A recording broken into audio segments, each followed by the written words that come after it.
கனடாவில் இந்திய நாட்டை சேர்ந்த நபர் படுகொலை செய்யப்பட்ட சம்பவத்தில் சந்தேக நபர் ஒருவரை போலீசார் கைது செய்துள்ளனர். கனடாவின் ஒட்டோவா நகர் அருகே லாக்லேண்ட் பகுதியில் இந்திய நாட்டை சேர்ந்த நபர் ஒருவர் மர்ம நபரால் கத்தியால் குத்தி படுகொலை செய்யப்பட்டார். அவர் படுகொலை செய்யப்பட்டதற்கான காரணம் பற்றிய தகவல் வெளியிடப்படவில்லை.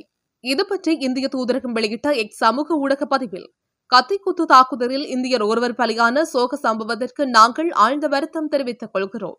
சந்தேகத்திற்குரிய நபர் ஒருவர் காவலுக்கு கொண்டு செல்லப்பட்டு உள்ளார் என்றும் போலீசார் குறிப்பிட்டுள்ளனர். எனினும் பாதிக்கப்பட்ட நபர் அடையாளம் காணப்படவில்லை.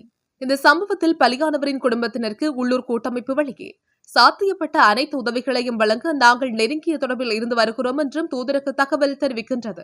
இதனால் பொதுமக்கள் பாதுகாப்புக்கு கவலை கொள்ளும் அளவுக்கு தேவையளவு ஏற்படவில்லை எனவும் ஒன்டாரியோ மாகாண போலீசார் தெரிவித்தனர். விசாரணை தொடக்க நிலையிலேயே உள்ளது.